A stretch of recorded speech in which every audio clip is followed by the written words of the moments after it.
Hi there, everybody. Will Dupree here in the KXAN live studio. Thank you all for joining us here in our stream. We're listening in now to a briefing from ERCOT, followed by one from Austin and Travis County. So please stay with us as they talk about prolonged power outage. Let's take a listen.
Knew it was coming.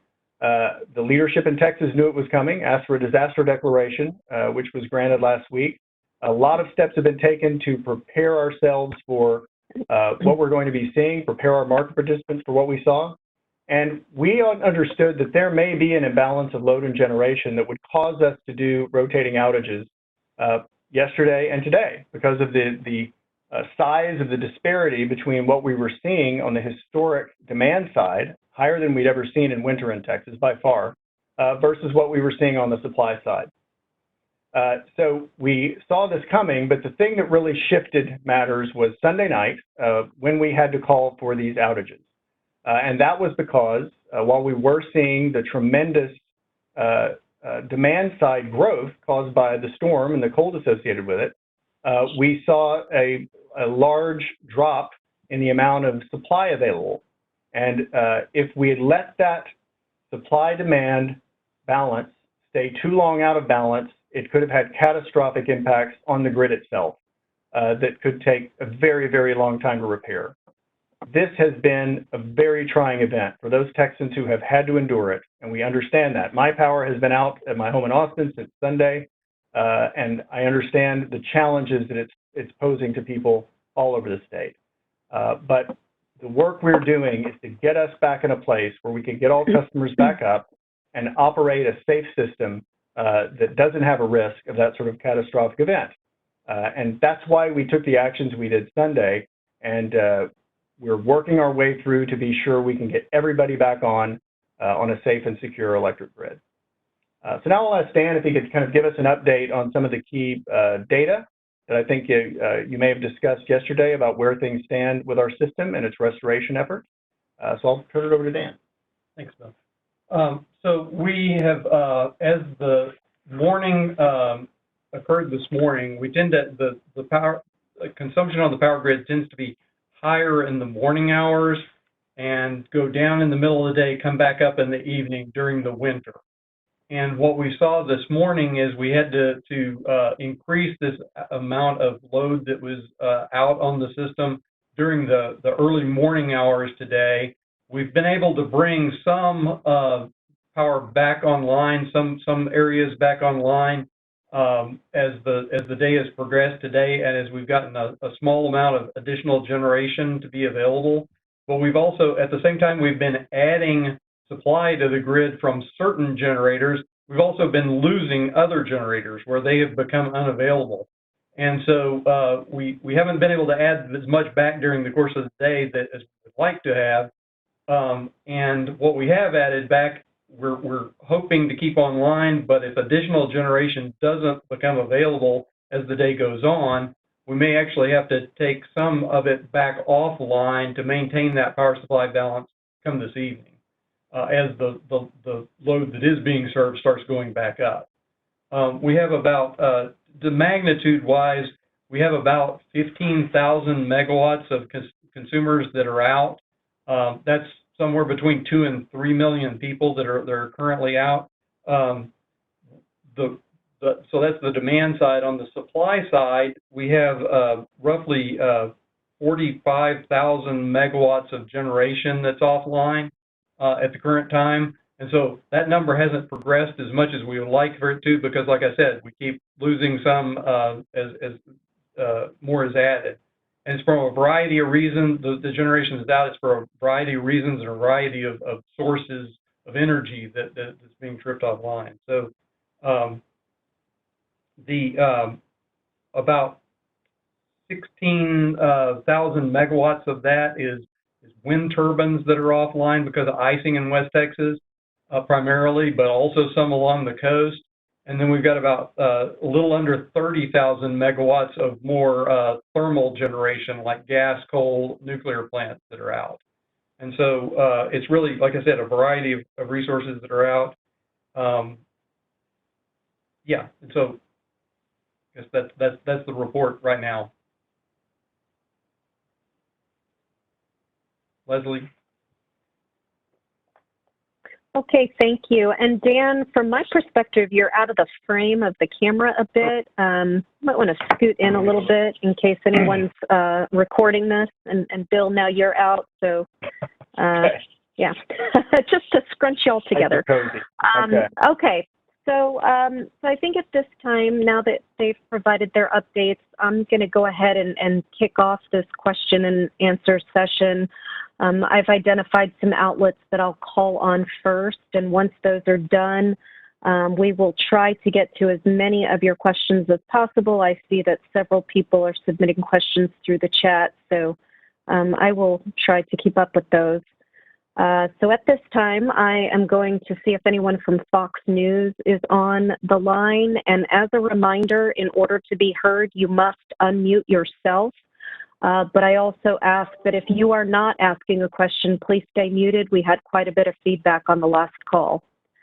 So at this time, if anyone from Fox News has a question they would like to ask, please unmute yourself and identify yourself.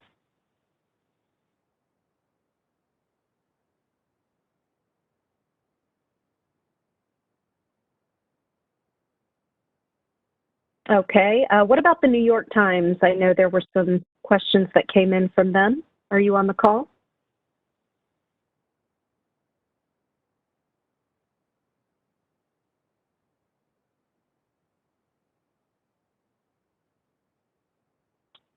Okay, what about NPR? Do we have anyone from NPR on the call who would like to ask a question?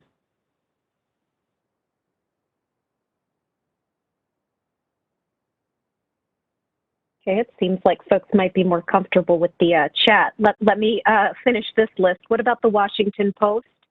Is anyone from the Washington Post on this call and would like to ask a question?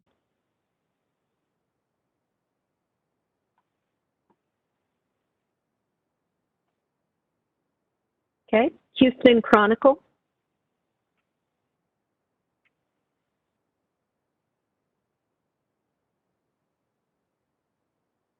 Okay, what about WFAA in Dallas?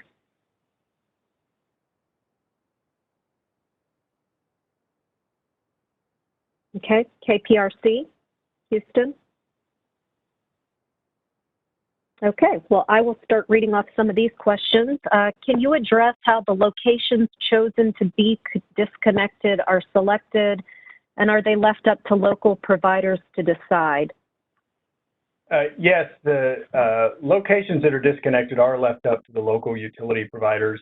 ERCOT's role is to tell those utilities when this supply demand is out of balance and we feel like there's a threat to the security of the grid, that we need, X amount of megawatts to be reduced on the demand side, so that, outages are caused by that. So that's what we ask for from them. And it's based on a set percentage that is allocated to the different utilities in Texas, primarily based on their size. And then once that is given to them, it is up to those utilities to decide how to implement outages. And for example, some utilities may have critical care customers that they want to identify and try to avoid outages. But that is up to those local utilities. We don't have a role in implementing it because they know their areas better. They know what's going to be better for their population. We just need them to commit to bring us back the number of megawatts we need to keep the grid in balance.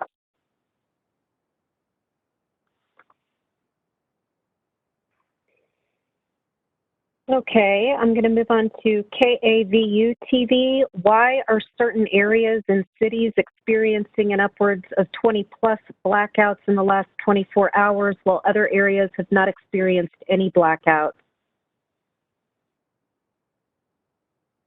Let's get to that one.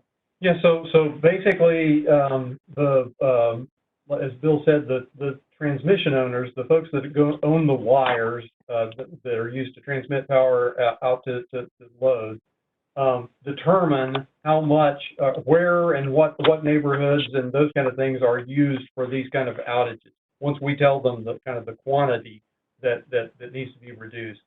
And so there may be areas where, as Bill mentioned, there are critical care facilities, places like hospitals or emergency response facilities, those kind of things that are not that need to retain their power, and they're called critical care. And so those may not be included in the plan, and other areas that don't have those facilities may be undergoing longer outages.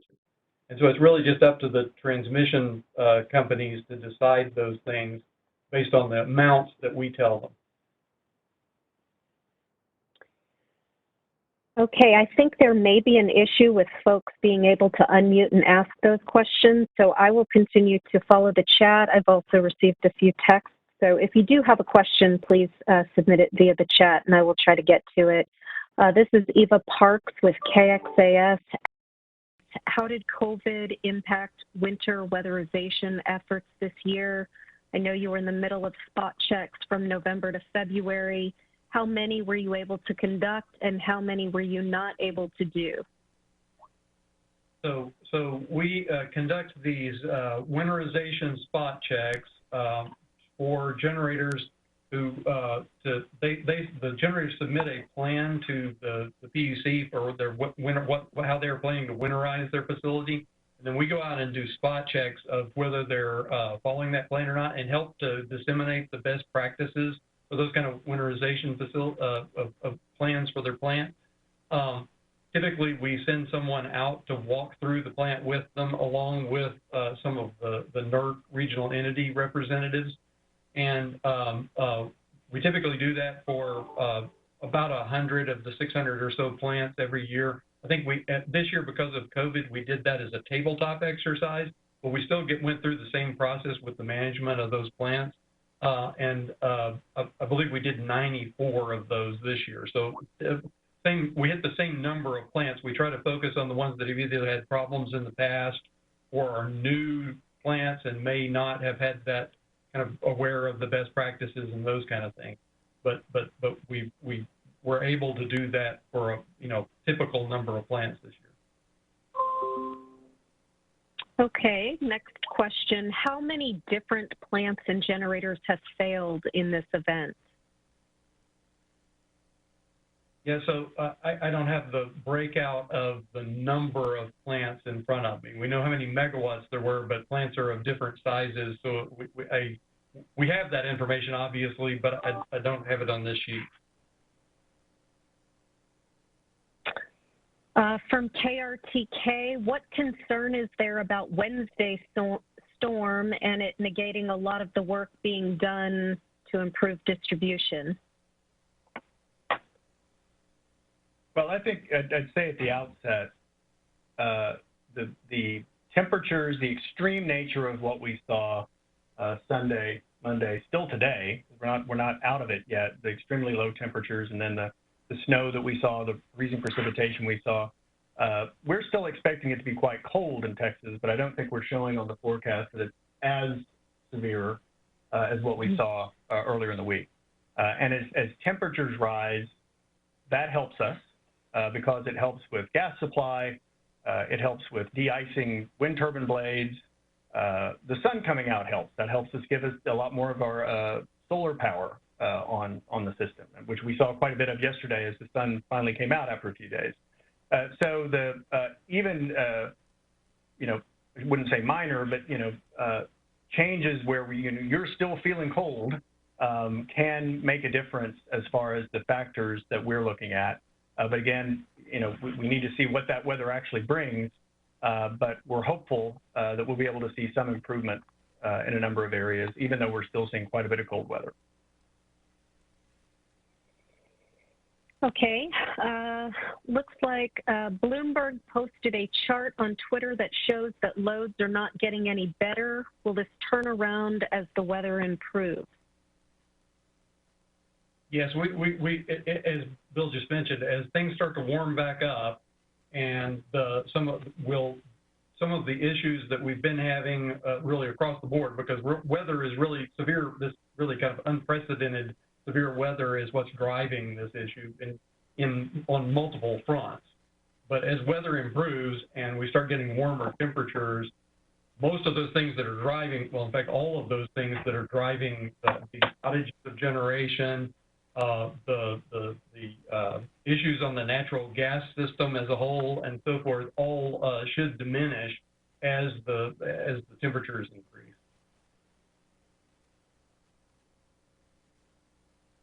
Okay, I'm going to go ahead and read off a few more, and then we're going to see if we have corrected the muting situation so that you all can ask questions. Let's see, what tangible plan does ERCOT have in place to prevent this kind of supply-demand imbalance from happening again during an inclement weather event in the future? Yeah, so we, I guess in general, we have plans in place to cover kind of normal extreme weather conditions. This one's a little beyond our normal extreme weather. After some issues we had with cold weather back in 2011, where we had some plants that tripped offline during that situation back in February of 2011, we put in place these winterization process, the checking process. The generation in our area, and in fact nationally, created some best practices that they would implement. And all of those were kind of geared around that 2011 level of detail, the severity of that storm. And like I said earlier, this one's kind of beyond what we saw in 2011. So we will go in. One of the things we will definitely go in is work with the generation entities and anyone else that helps us with that, and try to beef up that plan to the point that it's able to handle this, what we now understand to be even possibility of more extreme weather than what we had experienced in the past. So that's one thing, and I'm sure we're going to be looking at these in kinds of things in much more detail, but really our focus at this point has been more on trying to keep the system together so that we can restore power to consumers as fast as possible. We're really working this event now, and then we'll go in and start working on the process improvements and lessons learned and making sure that it won't happen again. Thanks, Dan. Okay, I'm going to pause just for a second and see if we can address this mute situation. Good Lord. Okay. All right. Oh my gosh, just look at them.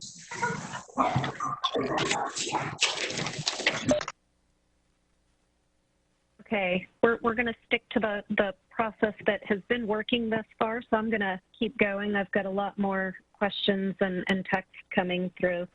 So are all energy companies being asked to cut the same percentage from their grids? So the amount that each transmission provider, when we ask for, say, 1,000 megawatts of load reduction on the system, the share that each transmission provider has to reduce in their area is dependent on their share of the overall system demand on the system. So if you have one utility that has 20% of the demand on the system that's hooked up to their wires, then if we're reducing 1,000 megawatts, they will have to reduce their demand by 20% of that 1,000 megawatts. And that can make sure that the reductions are equitably distributed amongst the different wires companies. And it also, from a technical standpoint, it winds up, since different wires companies are responsible for serving load in different areas in the state, it also makes sure that the reductions are spread across the whole state and everything can better be held in balance.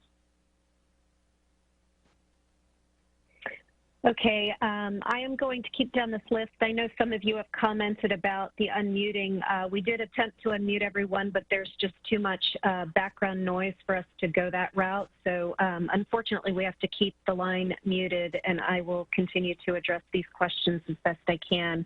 The next one is, can you explain the PUC order? The PUC met in an emergency meeting yesterday. Because as we were managing this situation, observed, and I think some of our market participants observed, that the scarcity pricing mechanism, we call it, the prices that apply when we are in energy emergency alerts that are set to incentivize generators to provide maximum supply during those alerts. There were some distortions in how they were being calculated. They weren't being calculated incorrectly, but in an event like this, we were observing for the first time some impacts of the formula, I'd say, of how those prices were calculated.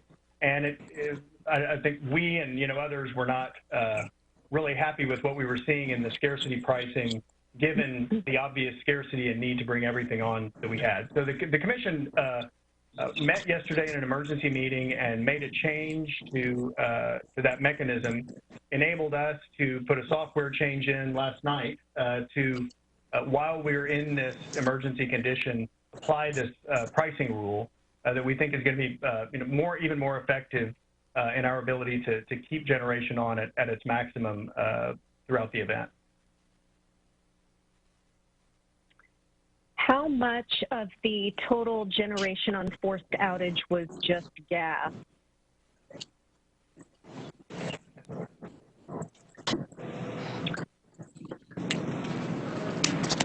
I actually don't have that number either. I apologize.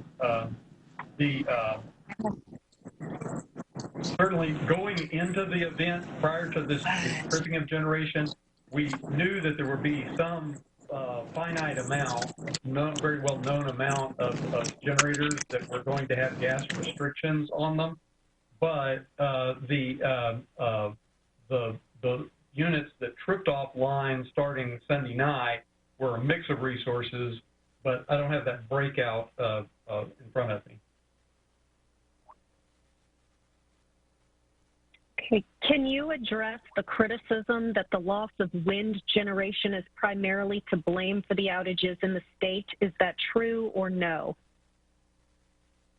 Well, so I mean, the numbers that I did quote earlier, where we do have a breakout between wind and solar resources and thermal generation, being gas, coal, and nuclear, the breakout is roughly, right now it's 16,000 megawatts of what we call renewable generation, wind and solar, and of the 28 or 29,000 megawatts of thermal generation.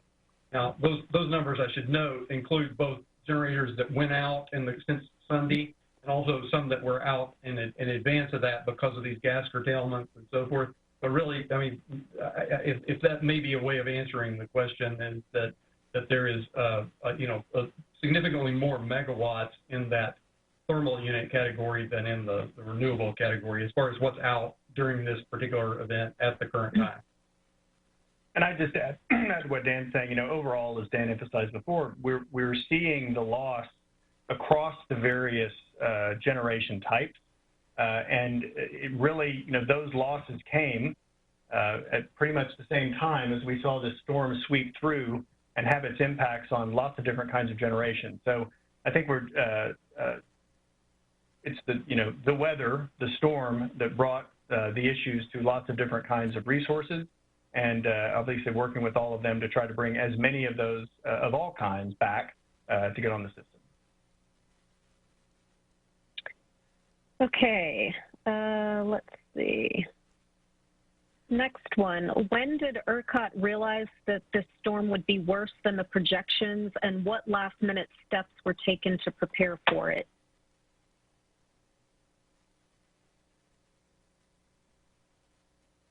Yeah, so actually from a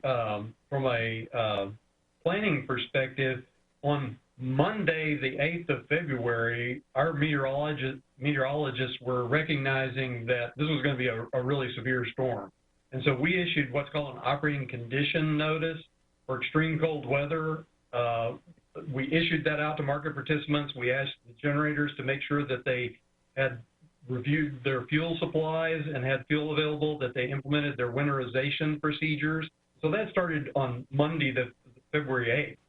And then we ratcheted up the different levels of warning ahead of time to an advisory, and we began canceling transmission outages to make sure the system was intact as possible to allow generation to be used without any kind of transmission congestion. We did that on February 10th. We updated that to a watch on the 11th. And then on Saturday the 13th, we issued a emergency conditions notice for the extreme cold weather. So we were preparing all along, and in fact, we were preparing for some loss of wind generation, some loss of gas generation due to gas restrictions that typically happens for a severe cold weather event, because the gas industry will use necessarily use that for human needs first, and is how that was defined back before the Railroad Commission's order. And so we knew those kind of things were happening. The real thing that changed everything was the fact that the rest of this generation that tripped offline starting in the middle of the night on Sunday, really after we had hit the peak for this event in demand for this load so far for the event, all that generation tripping offline, that part was not expected because of these winterization things that the generation industry had put in place, where we were doing best practice and everything. We implemented those after 2011. In 2018, we had weather that was just as extreme in January of 2018 as we had experienced in February of 2011, when we lost a lot of generators. And so it appeared that the winterization that we were doing was working, because we didn't lose any generators, or very few, in January of 2018. But this weather event was a lot more extreme than either of those. And so that loss of generation during the morning of Monday after midnight, that was really the part that really made this a more extreme event than what we had planned for. I would add, too, I don't think there was any underestimation of the seriousness of the storm. I think Governor Abbott sought a disaster declaration ahead of time, noting that we were expecting unprecedented weather conditions all over the state. The State Operations Center, the Disaster Management and Emergency Center, was stood up so it could operate this weekend, knowing we were going to have the storm coming in this week. And then we also, with Governor Abbott suggesting it and helping us make it happen, as well as Senator Cornyn, received an order from the U.S. Department of Energy declaring an emergency, which allowed us to do some things to try to increase the ability of generation to perform during this time. So I think there were many steps taken, both from our normal processes, like Dan described, as well as the efforts the state made to prepare everyone for what we were going to see, so that we could try to get as much out of the electrical system as possible. And again, Sunday night we saw a major change in what was available to us to serve the demand, and I think that's where the issue began and what we've been challenged by the past couple of days. The next question, what's the biggest reason for the drop in supply still, and how long are outages expected at this point? Yeah, so it appears that a lot of the generation that's gone offline today, either tripped or had to come offline, has been primarily due to issues on the natural gas system. And so, and I mean system fund large, from getting the gas from the frozen wellheads through the pipes to the generators and to consumer demand for heating from natural gas. And so that really seems to be it seems to be a lot of the issues for the plants that we're seeing become unavailable during the day today. Okay, next question is from Paul Weber with the AP. What is the realistic timetable for when service will be fully restored, and could it drag on as far as this weekend? Well, we're saying we were able to restore some service yesterday. We've seen, a continued increase in the amount of service we can restore. The wild card, the biggest variable that makes it difficult to give you a certain answer is that, as Dan has noted, we're relying on the ability to, get that supply and demand in balance by getting more generation on the system to meet the demand that will increase when we end the outages. So we're continuing to work with generators 24 hours a day. All of these generators have every incentive to get back on the system and providing power. So we're working with them through issues around, as Dan said, gas supply, around their responses to problems they had the night of early Monday morning, to make sure that we can get as much of that on as we can, because the more generation we add, the faster we can get the demand side, the customers back on.